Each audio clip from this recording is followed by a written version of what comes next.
ekuthenini khona ngiyayibona la indoda kaNkulunkulu ifika khona izomtshela ukuthi uzofa. Ithi lungisa indlu yakho, put your house in order because usuzofa. Hallelujah. Amen. Ngelinye ilanga uNkulunkulu kakhuluma umlayezo esingacabanga ukuthi uNkulunkulu angawukhuluma uze kuthini. Oh, hallelujah. Amen. Kodwa wayenza kakhulu ila ekuthenini khona uEzekiel wajika wabheka emondeni. Lesi iBhayibheli wakhala isililo esikhulu. Uma ekhala wasekhumbuza uNkulunkulu ngezinto ezinhle amenzele zona asenamandla angakaguli. Ngikona abadala beNkulunkulu. Ezekiel ayahumudimu bekenyana.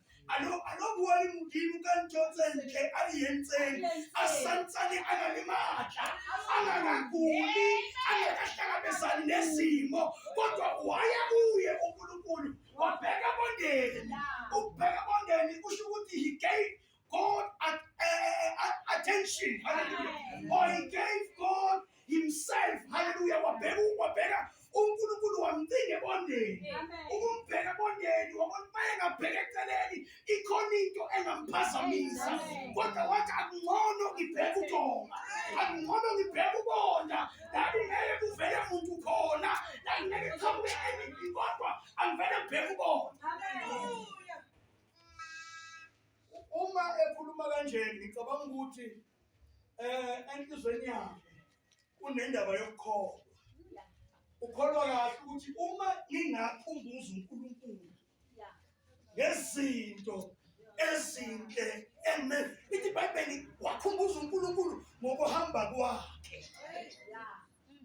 Oh, sanibonani manje uNkulunkulu. Wakhumbuza uNkulunkulu ngokuhamba kwakhe. Wathi uNkulunkulu ingani ngikhonzile. Ingani ngishumayelile. Ingani ngiqinile ebandleni. Ingani nginikekile uNkulunkulu. Ingani ngikwenze konke. Lithi iBhayibheli wakhumbuza uNkulunkulu ngokuhamba kwakhe. Wathi uNkulunkulu ingani bengibathandazela abagulayo. Ingani uNkulunkulu ngingakasebenzi bengiye ekliniki. Nami ngiyofola ingani ngathi ngiyagula ngifika ngithandazela abantu. Ngithi uNkulunkulu khumbula ukuhamba kwakhe. Lithi iBhayibheli khona malapho. uNkulunkulu waguqula imessage.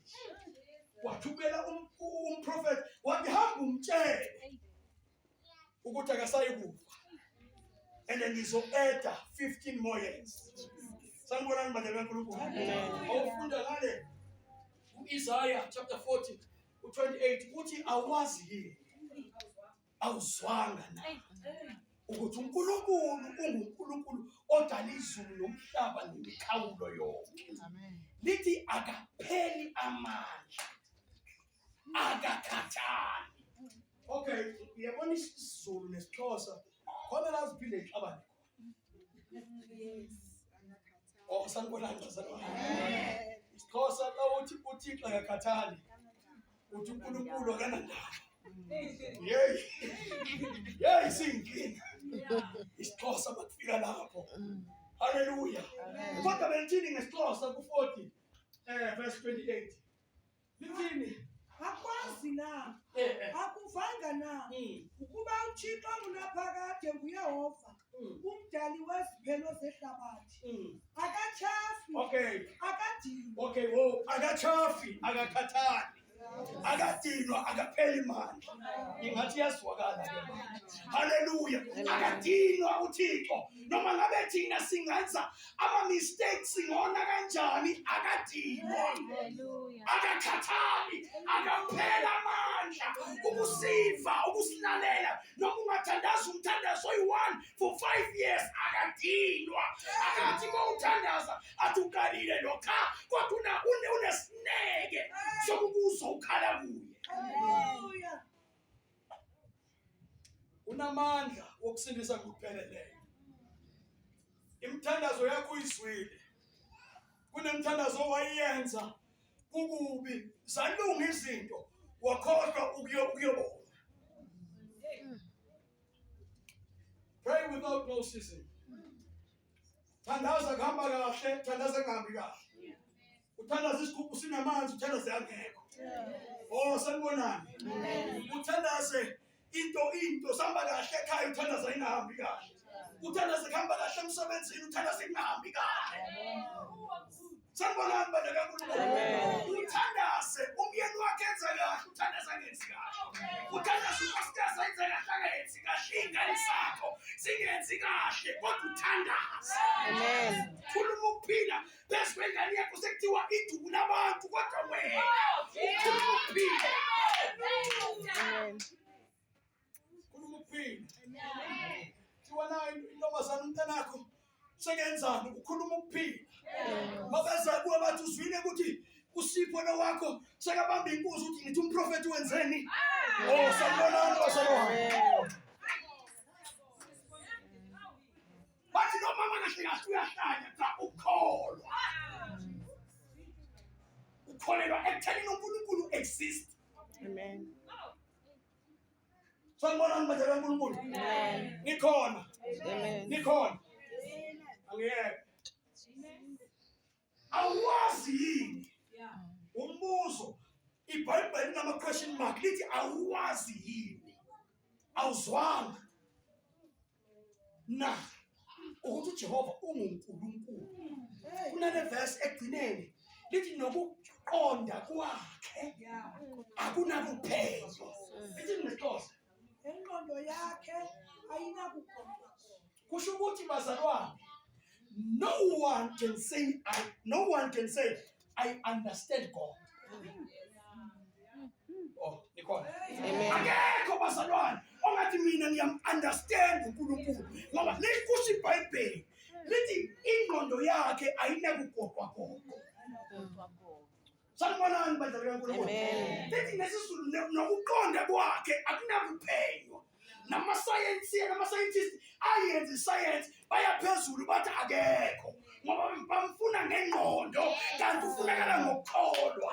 Amen. Ingqondo yakho izophikisana nawe njalo. Your mind will always tell you there is no God.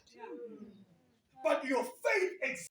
Isaiah 38 Yeah. sithi isihloko ukugula nokuchacha Hezekiya. Yebo. Ngala mihla wayesifa uHezekiya ezakufa. Yebo. Waya umprofethi kuye uIsaya unyana kaAmosi wathi kuye Yebo. utsho uYehova ukuthi Yeah. yolela indlu yakho ngokuba uyakufa wena Yeah. akuyi kuphila.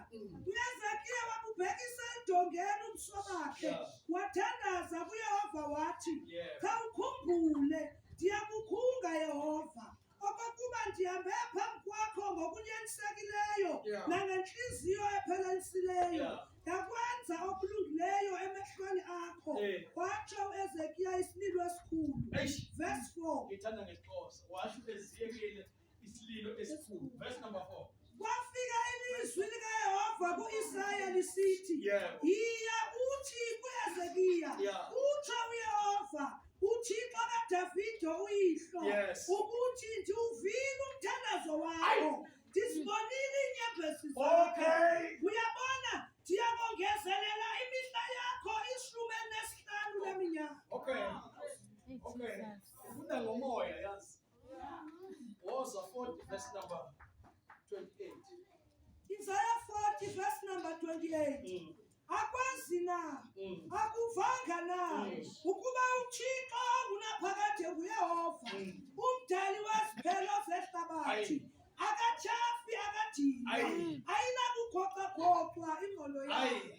Amen. Baba izwi lakho leli sikubhise ngalo usihlambe usigeze usidlise usisuthise ngalo uqonge umphefumulo wethu. Impela uNkulunkulu sihlangene ukuzozwa amazwi akho. Sihlangene ukuthi uNkulunkulu uzokhuluma okuthile phezu kwempilo yethu. Futhi uNkulunkulu okungenzeki kubantu kuwe kuyenzeka. Ingani liyasho nje izwi lakho uNkulunkulu ukuthi awukhathali futhi awupheli amandla. UNkulunkulu oyinakile impilo yethu lapho thina sisikhohliwe ngawe kodwa ukhohlwa ngathi awuvumi ukunyawo lwethu lushelele. Ngalo izwi lakho ke Nkosi sidlise usisuthise umphefumulo wethu. Ibandla leNkosi lithi amen. Oh hallelujah. Nikhona bazalwane. Amen.